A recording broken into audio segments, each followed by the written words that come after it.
time to get started. So we're going to be opening up with data-driven design, how we're using data for creative purposes. I've got the absolute pleasure to be joined by Daina Burns. She's the CEO of Bold Metrics, Ganesh Subramanian, who's the CEO of Stylumia, and Tiffany Radon, who is the Manager of Technical Design from Carhartt. Hello, everyone. I think let's get started with some introductions. And Daina, I'm going to start with you.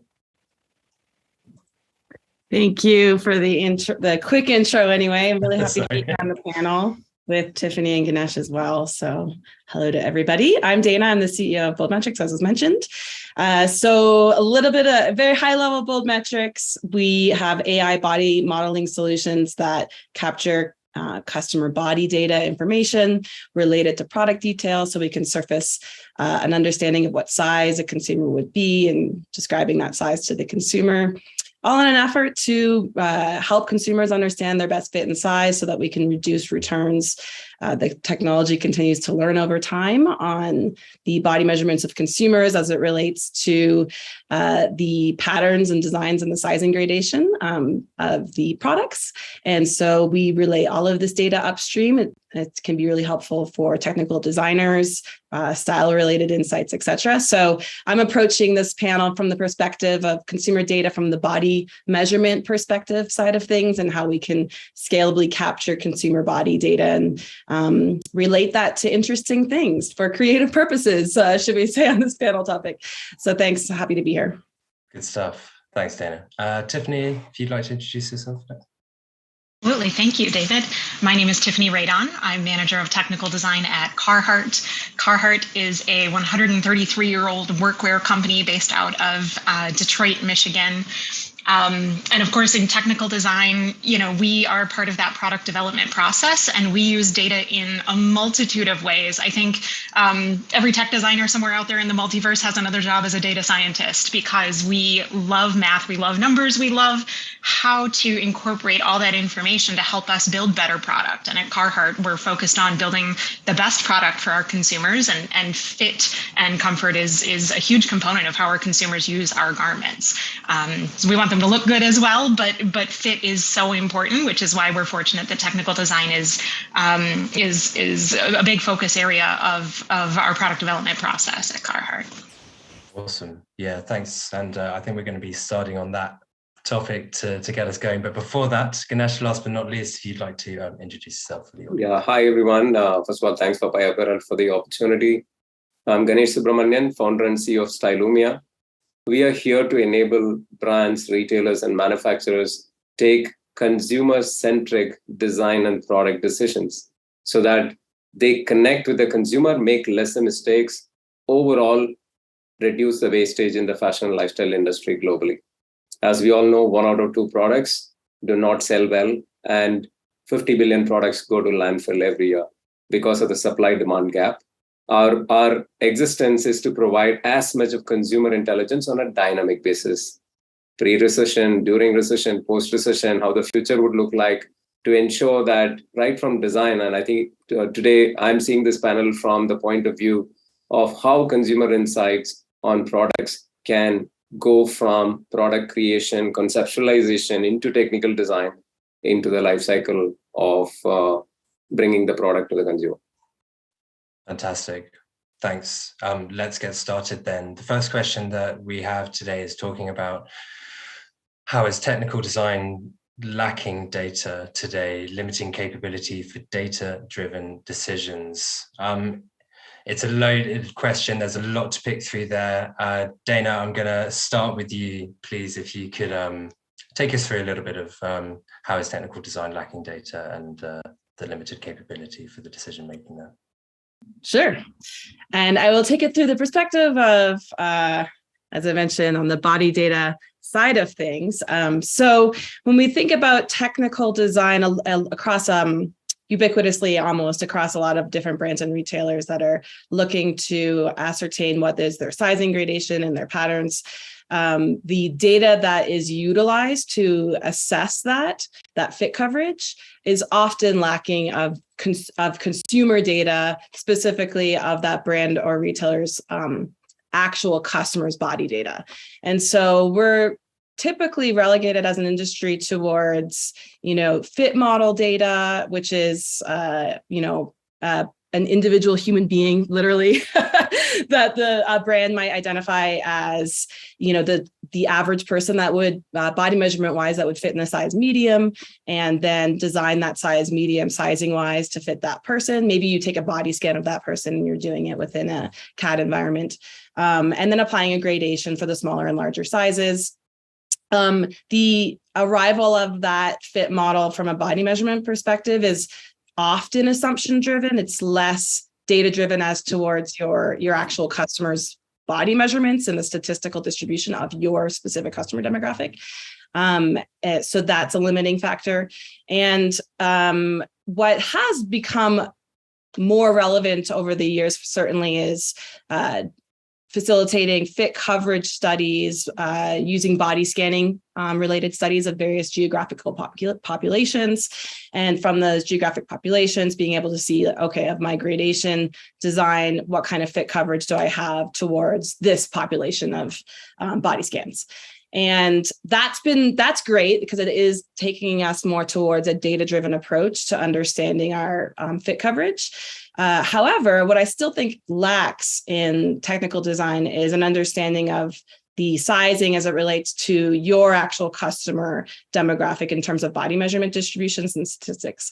So we kind of look at it from that perspective and finding a scalable way to approach capturing your customers' body measurements, the distribution of their body measurements, et cetera, and relate that to consumer patterns associated with purchase and returns behavior, and connecting those two together. So if you can capture those body measurements and then understand which sizes are being returned more or less, and then relate that potentially upstream within technical design to understand, is there something that we can adjust within our product design from a sizing gradation that can address some of the reasons why perhaps like the plus size categories are having a higher return rate, or maybe the smaller sizes, or we need to refine the petite sizing, et cetera. So a scalable way to capture the body measurements of your customers so that it can become more of a data-driven process on the feedback loop side of things, so that you can continuously collect this information and use it to continuously understand and improve your technical design. That's really interesting. Tiffany, can I bring you in on that? Because I know that, especially when you're talking about some of the reasons why you talk about plus sizing. And I know that even at one of the recent events, Carhartt were talking about genderless sizing as well. So what's your take on what Daina said, and also from Carhartt's perspective on this matter? I wholeheartedly agree. There's opportunity for improvement there. Carhartt, like any other brand out there, has usually by gender a single body standard that we use to design and develop product for. And those body standards are based on body data that comes from a broad range of people across, in our case, it's across North America, since Carhartt is a US-based brand. But then, when we design and develop product for that single body standard, there's a level of understanding across all of us in at least in the product development field that one body standard is a statistical average. It's not going to work for every consumer out there. So when we design and develop product, that feedback loop of how is it servicing our consumer? Is it, what other body standards are out there that maybe we aren't capturing within, the range of acceptable fit on the bell curve of bodies that are out there. So being able to have access to the consumer feedback. Carhartt has some great dashboards that we've built to capture that feedback, but the level of detail is still lacking from where we as technical designers would love to see it, to be able to turn it into actionable insights. Interesting. Ganesh, where do you stand on this?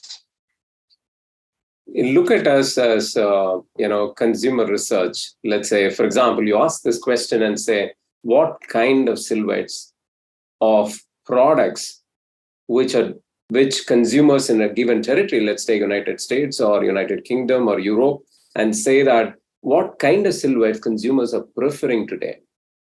Now, imagine this, you have to do consumer research on a dynamic basis because body shapes don't change overnight, right? And there are some standard elements to this, and there are some variable elements to it. And you would all know that a given style may not do well with given attributes. A dark color might not go with some silhouettes and light color.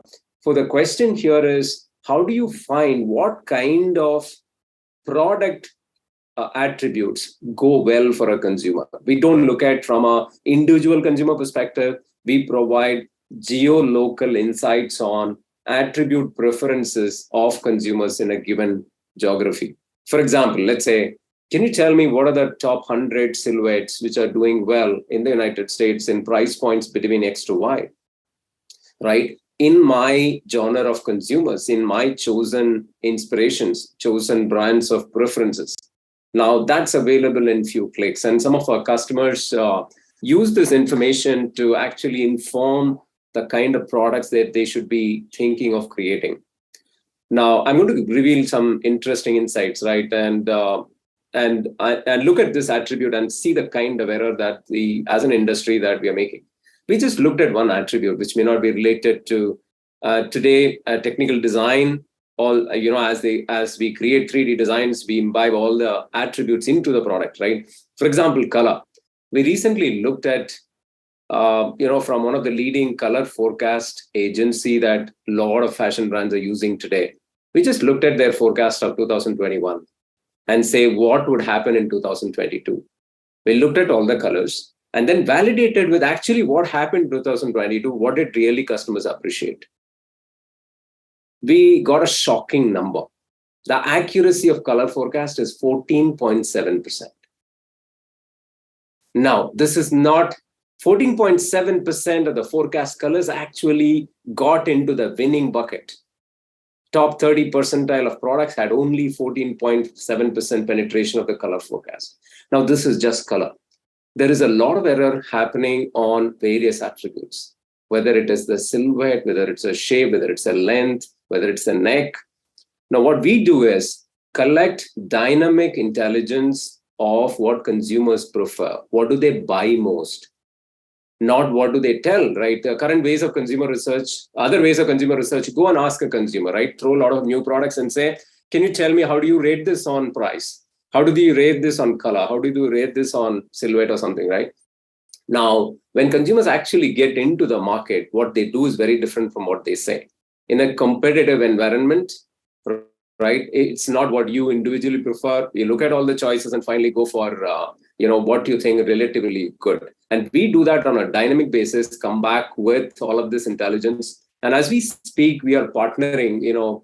Initially in our journey, we were focusing on design, buying, and merchandising, not the technical design. What we now realized is the absolute creations happens here. Think about all the consumer insights flow into the technical design platform. As you're creating a 3D design, imagine there is a place where you say, consumers, the kind of product that you're thinking of creating, these are all what consumers like in your customer segment. Informing them at the point of impact, right? So that's something that we are working on. We're integrating with some of the technical design software players and say, how do we provide insight across the value chain, from technical designs into product creators and into buying and merchandising.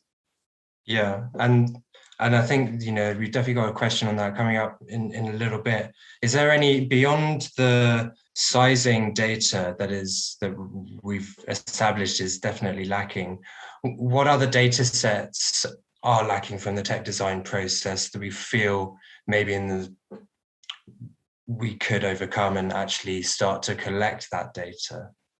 Tiffany? I think the other big part outside of our current product development process is being more proactive. Right now we're utilizing a lot of data in reactive ways, either reacting to product that's already in market or reacting to consumers who don't fit into our current body standards and we're hearing about it.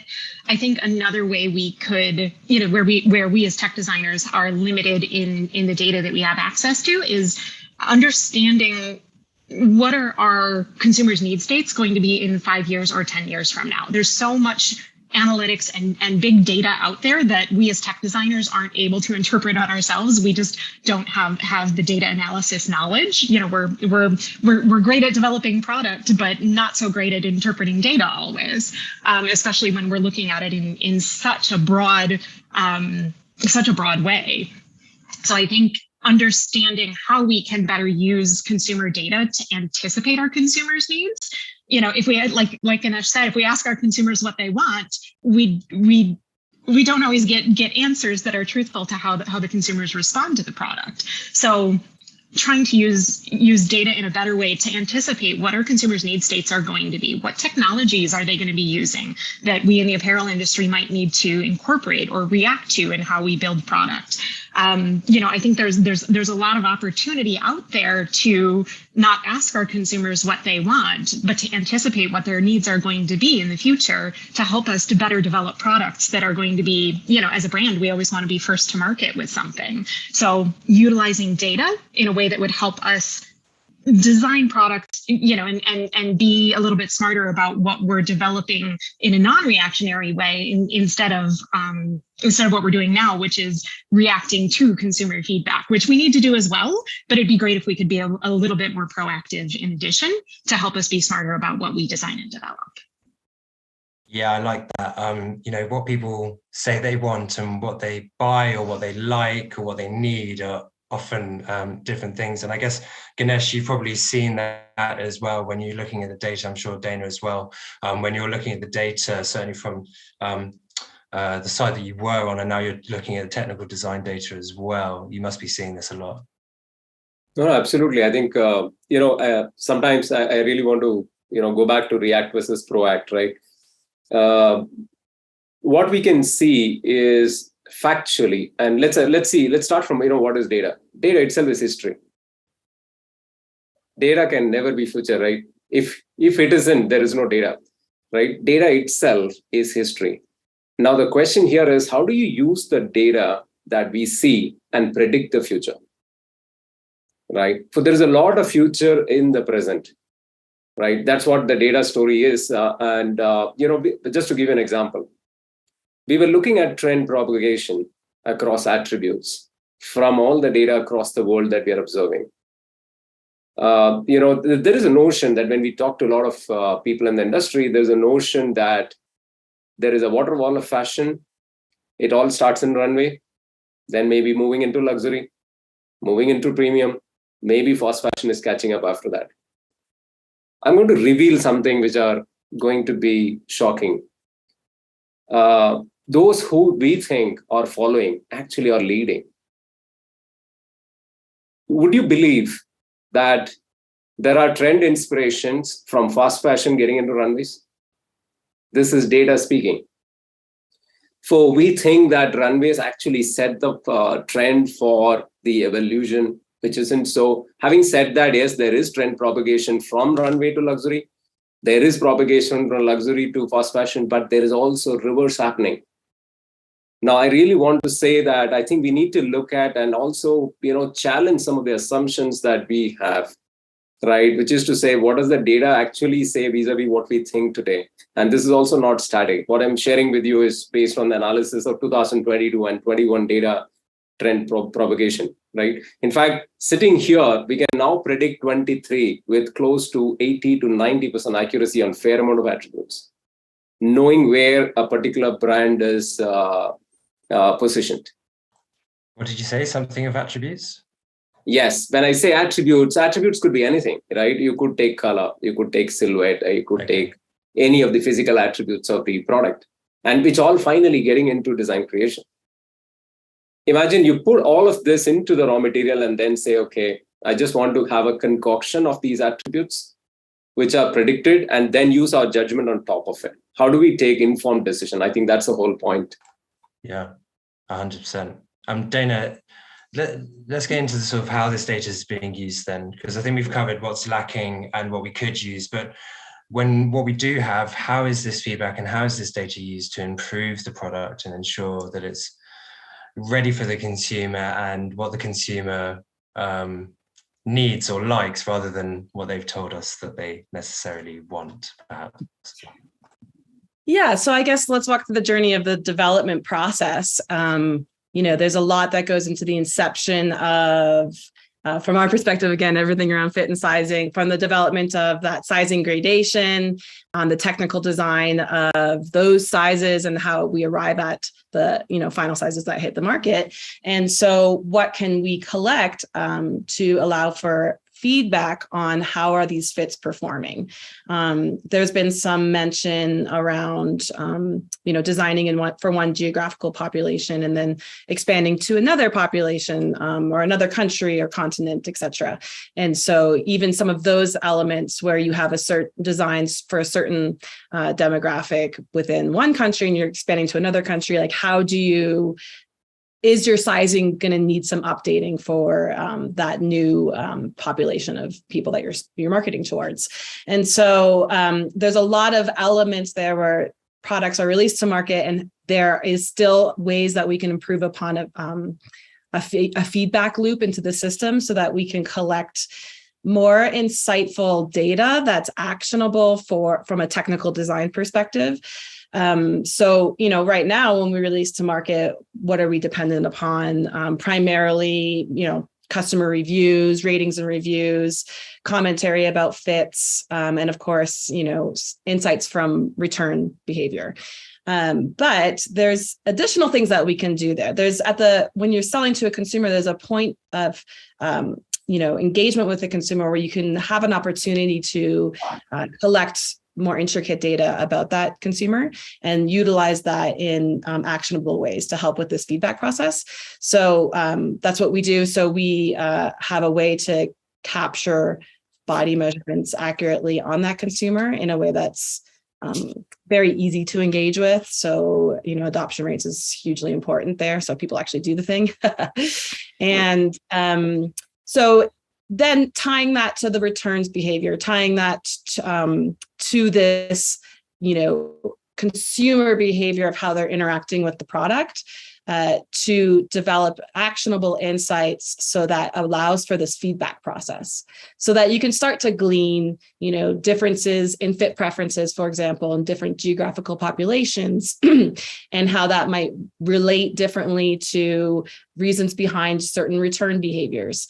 And so this is the type of thing that I think we can really improve upon as an industry as ways to further incite a feedback loop to allow for more interesting and real actionable insights so we can get smarter and create better products that better address, our customers. How might you collect someone's fit preference data? Just as a random question that popped into my head. Yeah, great question. So this is something that we think a lot about. Again, from my perspective, of course, it all starts with body measurements, right, of the consumer. So what we do is capture those body measurements, and then we relate it to initially, or actually sort of throughout the process, how the intended fit by design was. And how are using that body measurement data, how are consumers wearing the products from a fit preference perspective? And then again, you can slice this by segmentation, geographical segmentation, et cetera, and other various ways to segment the data. So you can glean fit preference from a relational consideration of the body measurement of a consumer to the product and a comparative analysis to the intended fit by design. So then you could start to track these trends over time. So you could see, within this segment cohort analysis, we see that these consumers are preferring actually a slightly more snug fit versus what was intended in the design inception, or maybe they're preferring a more loose fit. And so you could start to gather these trends over time for the certain cohort analysis. And this kind of starts to glean insights on trends changing in fit preference for various consumer cohorts. So it's pretty interesting, but I think it all starts with like really an understanding of the consumer body measurements and sort of like tracking those trends over time. Yeah. David, I may pitch in just to add on to that. Where we can come in and provide is, we started with geography level preferences of fits and other attributes. Just to add on to that, where we are right now able to provide the same geo-segmentation at the level of even a zip code. We can actually come back and say the consumers in New York versus Alabama versus Denver, what are they preferring in my target segment? And when we say preference, it's not every consumer there, the top 10 percentile who contribute to the volume of business in that zip code. They contribute significantly to the volume of business in that zip code. Now, that's available now. If you want to geo-local assortment, right, now that's possible right now, whether in the form of physical measurements or in the form of other attributes together. And just to tack onto that, I think one of the things at Carhartt we're seeing as our brand awareness grows and our consumer segmentation grows, traditionally when I joined the company almost 15 years ago, Carhartt's consumer was strictly workwear. Our consumers shop at TSC and at the mom and pop workwear shops across the country. But over the last 15 years, as the brand has grown, we're welcoming a broad assortment of new consumers into the brand, not just geographically, not just from a geolocation, but also from the standpoint of what consumer segmentation they fall into. Are they, a consumer who's used to shopping in the outdoor market? Are they a consumer who's used to shopping, who maybe does a bit of DIY on the weekend, but it's not their primary profession? So at Carhartt, one of the things we're looking at is not only how does fit preference change based on not only geographical location, but what consumer segmentation that consumer falls into, because we're definitely finding they have really different preferences if they're used to shopping at, out in the outdoor market versus a true workwear consumer. So that's one of the things we've been looking at with our data sets is understanding those preferences across consumer segmentation.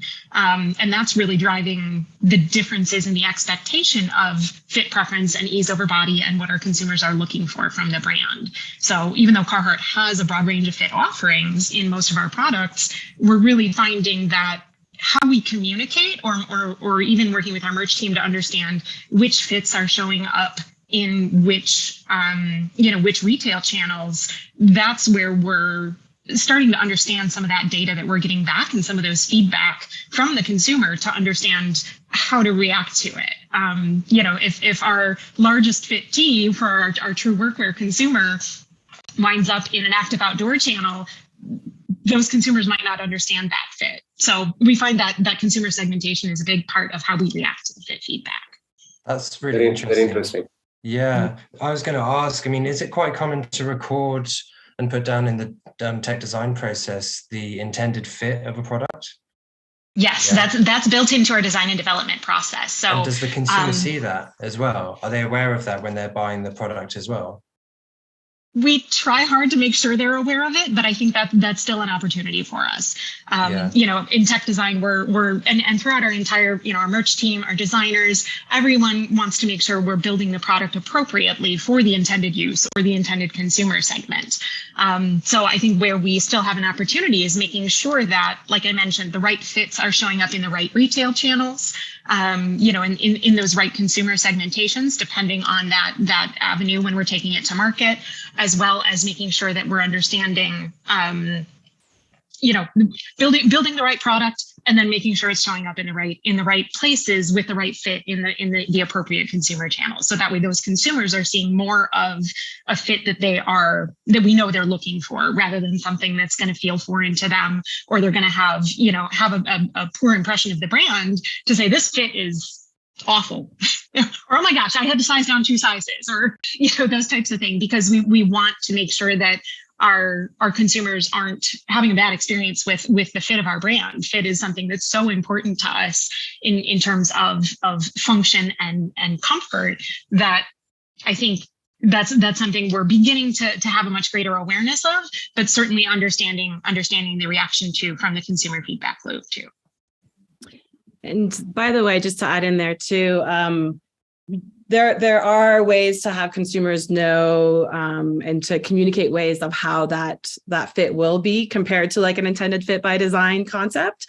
And that's something that we think a lot about at Bold Metrics, and relaying, this is your best size. But not only that, this is how it's going to fit across your critical points of measure, oftentimes compared to that intended fit by design. So it might be slightly snug compared to how it's designed for. And yeah, with fit preference, I mean, the complexities of fit preference can increase exponentially. I mean, some of the clients that were, servicing sizing recommendations and AI body modeling solutions for such a disparate kinds of applications. I mean, we service size recommendations and technology for like functional workwear and like firefighter uniforms, for example. Like that is a very specific type of fit that actually has a direct relation to your physical safety. So, it's hugely important to get the fit correct if for those types of applications. I think it was mentioned a little bit outerwear, but with outerwear like jackets and clothes of that nature, now you're starting to really have to take into account geographical populations. How cold is it in some area? You're going to have underlayers underneath that. So the size that you recommend in a very cold geographical location for the same outerwear for the same jacket might be very different for a more temperate zone. So like these types of fit preference really start to play in when you think about it from that perspective. We also do sizing recommendations for children's wear from toddler all the way to adult. And so that's pretty interesting application where you start to think about how parents shop for their kids' clothes. And they're obviously thinking about their child growing. So you don't want to get a size that's going to work today because maybe you have to buy something different in the very near future, particularly when you think about like uniforms and things of that nature. So you want to like account for growth. So fit preference has a lot of intricacies and complexities, and it's highly dependent upon that, end application. But yeah, taking in that intended fit by design is a really good starting place. And then how can we start with that and then continue to learn off of that so that we can provide really like interesting and actionable insights so that brands can continue to learn on that, the concept of we think our fit is this, but in actuality, it's being worn in this way, in this cohort analysis or in this geographical population, et cetera.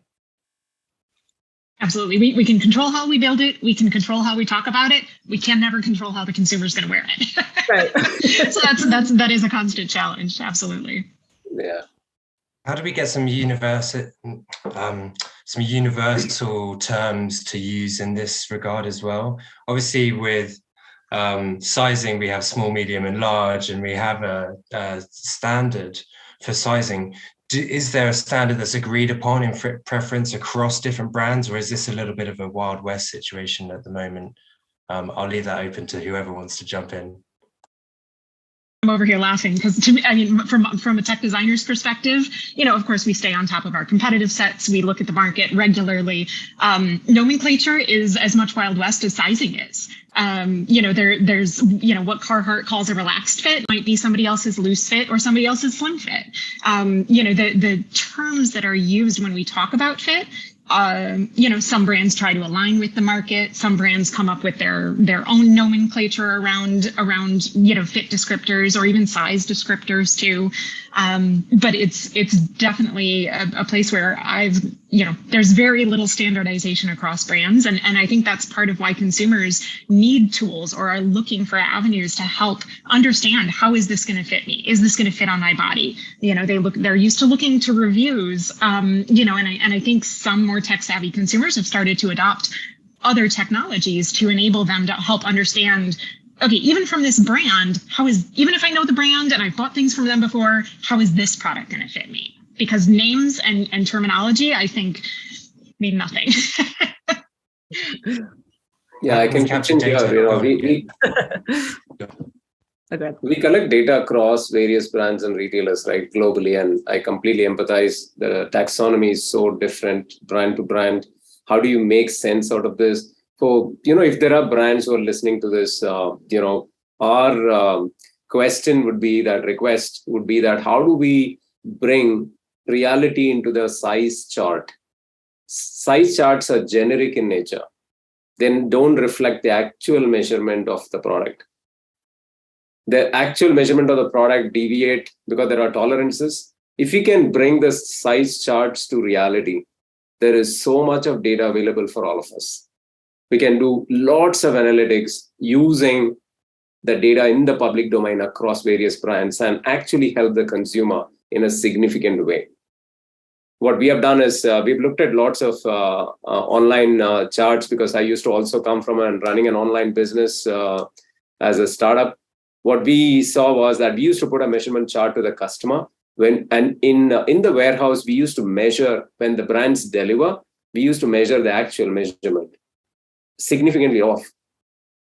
For we were not sure. Just say S is this, M is this, L and XL is this, but that we had to normalize and ensure that as a B2C player, we were a brand aggregator. It's a multi-brand platform that we had to standardize, and even then we were not very accurate. What we were telling the consumer was not very accurate, because in the same brand, a particular style doesn't follow the same measurements. Different styles, because if it's for a Gen Z, it's a different measurement. Brand is same, right? Some other classic core products are having a different measurement. Fashion products are different measurements. So this is an area that I think there is a role to play. One, from a data and analytics side. Second is also improve the data quality that we are putting out there for the consumers. Yeah, it's very difficult to collect free text data as well. It doesn't make it very easy to sort of aggregate that and build predictive analytics based on that. And I was just going to riff off of this too. So of course, there's no standardization with sizing. I think everybody knows that probably. But in a sense, there's there is a silver lining to that, because if there was like some sort of global standard where all brands were adhering to some standardization, there would be probably a major inclusivity issue with sizing, where you then run risk of various segments like literally not being able to find clothes that fit. So, it'd have to be like highly comprehensive and just the most amazing standard ever. I mean, it's just kind of unrealistic, really. So it's the silver lining there. That's like the positive, is that brands can, take the initiative to really carefully consider their fits and make it a very important thing for the company and how they run and how they design their sizing. And like Carhartt's obviously demonstrated doing a great job with that. And so that's the silver lining on that, right? And then on what Ganesh was saying, like agreed size charts. Okay, so size charts most of the time are some sort of description of body measurements. Sometimes they can be some kind of description of like clothing measurements, but that the difference, like, is it a body measurement? Is it a clothing measurement? Is often not clear in the size chart. So that's confusing. And then if it is a body measurement, for example, end consumers don't know their hip circumference, their chest circumferences at any level of, accuracy. So, and of course, there's, descriptions on how to take a measuring tape and measure yourself, but like, who owns a measuring tape? It's got to be like 100%. Our consumers own measuring tapes, but they're the rigid steel kind. They're a lot, right. They're not good for measuring your body with. Right. I've heard stories of people taking out the hard ruler and being like, okay, I'm going to try. So that's not going to be accurate. So, obviously the size charts definitely not addressing the issue, and not to mention the fact that they're super confusing to begin with. So yeah, for sure, there's ways that we can do better to create a smarter size chart, which incidentally is one of our product names, Smart Size Chart.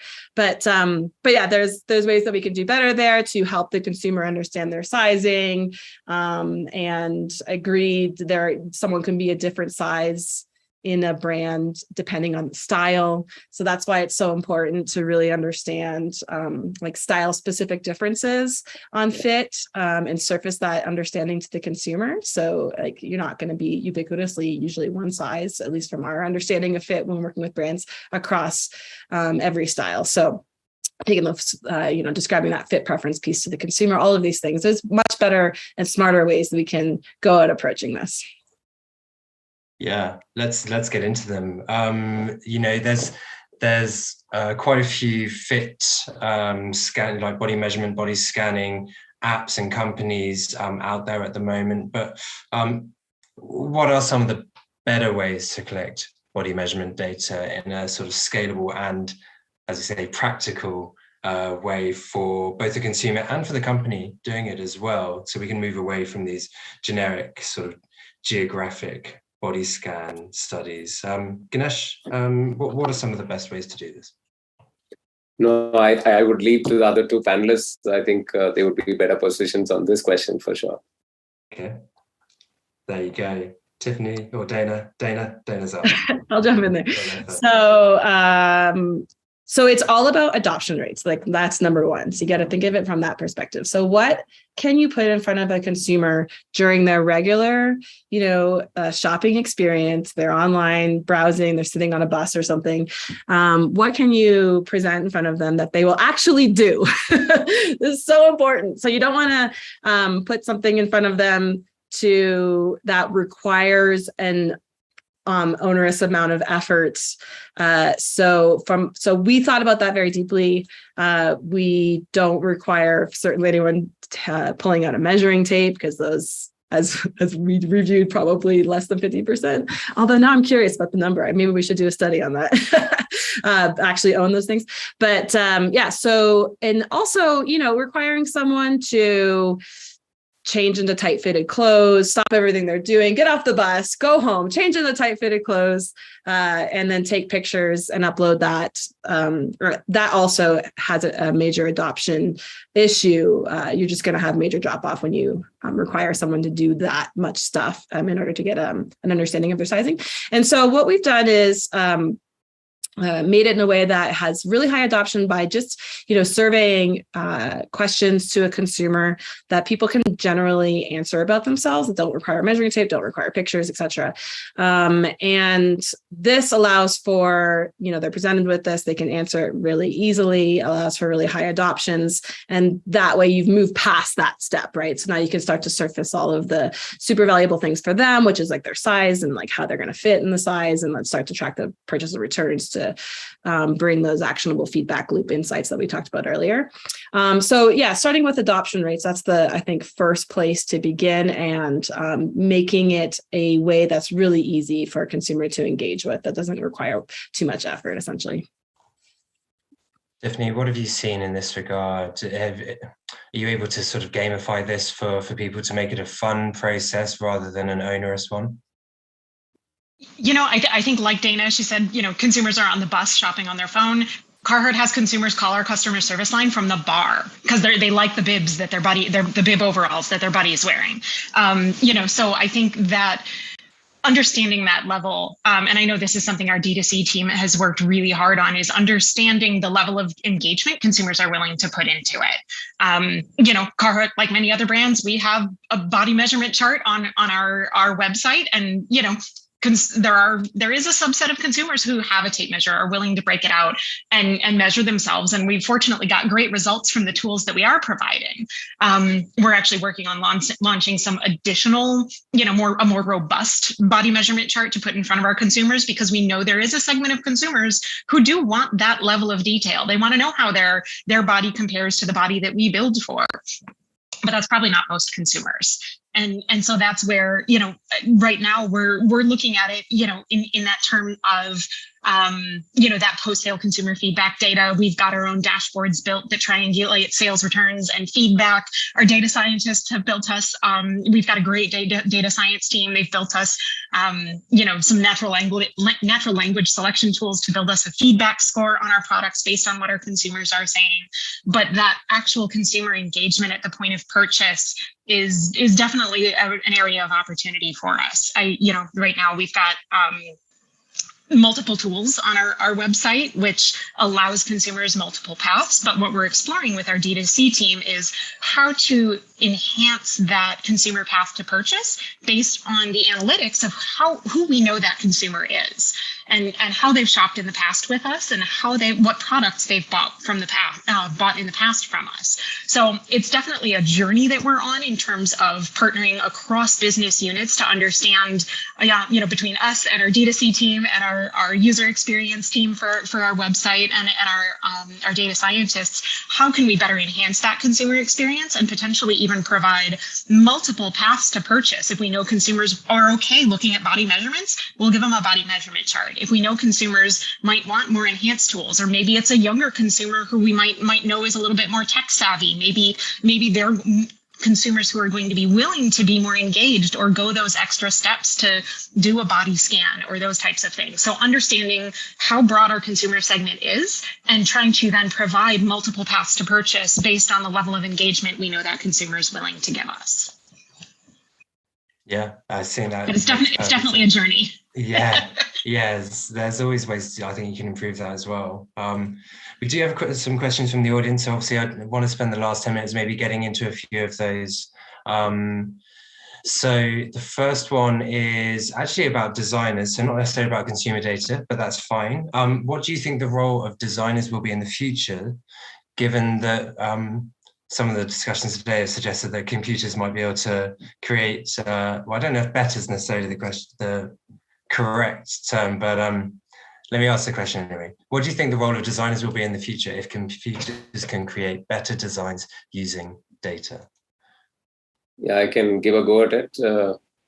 Yeah, first of all, it's a great question. In every technology evolution, what has happened is that we've always moved up. You look at all transition, right, from landline to mobile phone and to smartphone, right? The job remains, and we continue to. I think the question is, how can we use technology to augment what we already do? For example, today, I think if there is a designer today, and you know that 50 billion products go to landfill every year, these are all products we create. Right now, how do we ensure that we use technology to minimize this? It's about creating products which consumers love. I'm not saying it's all the creator problem.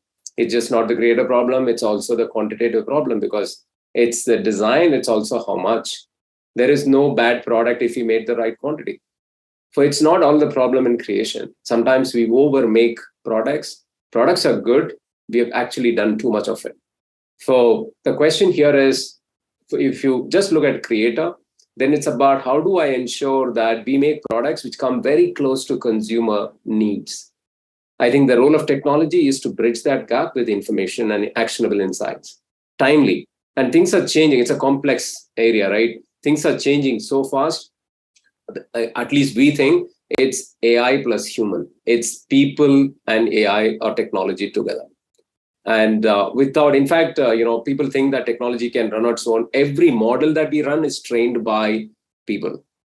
Without people, there is no data.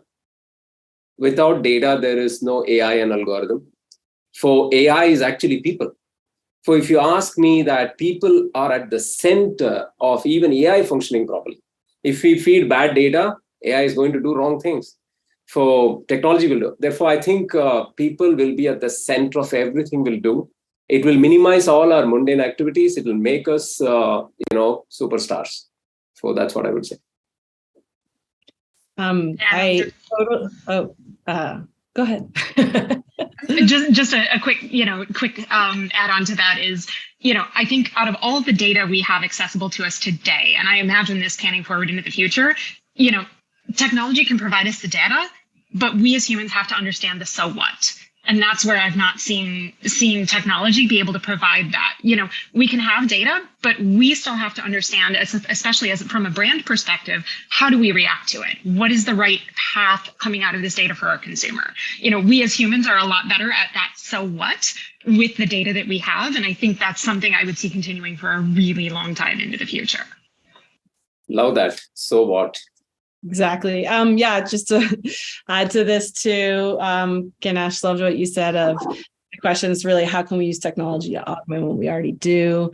I totally agree with that. The element of so what, so it's not like this, we're replacing the people, we're actually adding tools to make what you do smarter, because you can, and add the feedback loop system when you release products to the market, like, additional texture and data around how it's performing.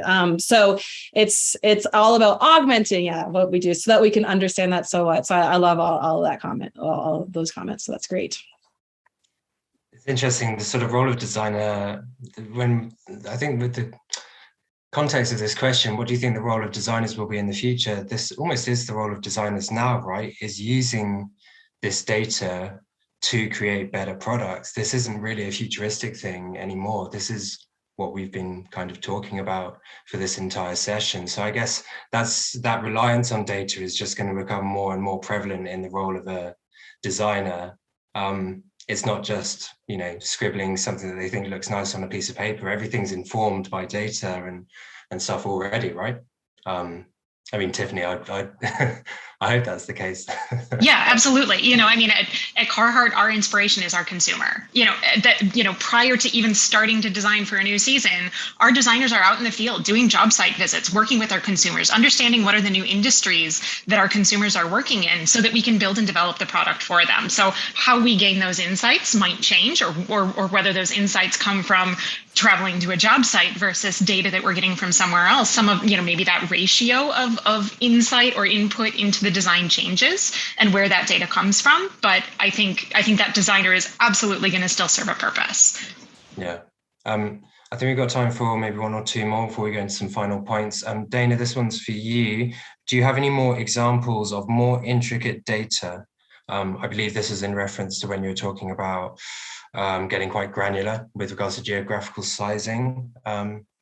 So in terms of the data sets that you get, when you were saying, I think you can even go from sort of one country to the next and things might be different. Right. So yeah, we've been approached by some customers with that very example of, we've designed our sizing for this specific geographic population, and we want to expand to this market. Can you help us to understand what our fit coverage would be in that market with the data that we have? So that kind of thing. That question also, I suppose, could be approached too on like fit preference related elements and all the different ways you have to think about fit preference based on the application. One that comes to mind that I didn't mention too, but it was spoken about a little bit, is like, how can you relate the fits, so if you have a slim fit or an extreme slim fit or a regular fit or a traditional fit, and how can you kind of communicate that to the consumer so you can be the same size in a garment, for example, like a 15 collared neck size in a dress shirt. So how does that size 15 change fit wise if you were to go to a slim fit, a super slim fit, a regular fit, a traditional fit, like all the different words you can append to that. So that's like another element of fit preference where you can start to glean how that fit would be perceived on the person based on their body measurements and the relative design to the taper of that shirt and that dress shirt in this example. And so that's another kind of element of how you can slice and dice the data as it relates to fit preference. I don't know if that helps to answer the question. Is sort of yeah, of course, population versus fit preference. Yeah. In terms of the collection of the data, Ganesh, I'm going to come to you with this one. Is it easier for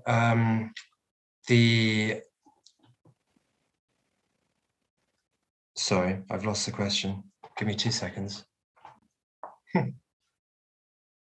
right, we'll go against that one. We do have another one though. So this is about the change management. So going from the old ways to the new. So we do have 2 minutes left. I'll tell you what, let's scrap that. I would like to get all of your final thoughts on data-driven design, how we've used data, given the stuff that we've talked about today and your opinions on it, because I think that will take us perfectly to the hour. And Ganesh, I'm going to start with you, please.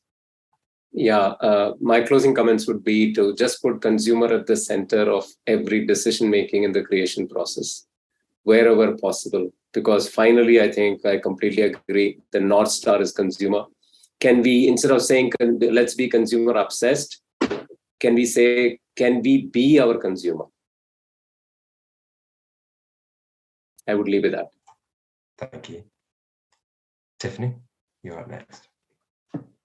Yeah, from a product development perspective, you already use data in so many ways, and I'm really excited to see how, as new technologies evolve and ways we can interact with our consumers to enhance our consumers' perspective and really allow our consumers to truly understand how our product is going to fit them before they ever before they ever receive that product and try it on their body. Setting those consumer expectations and using data and technology to help us do that is essential to brand success, brand loyalty, reducing returns, or even getting to the point of eliminating returns when we can truly set those consumer expectations. So that'll set any brand up for success in the future, as well as being more sustainable in eliminating returns too.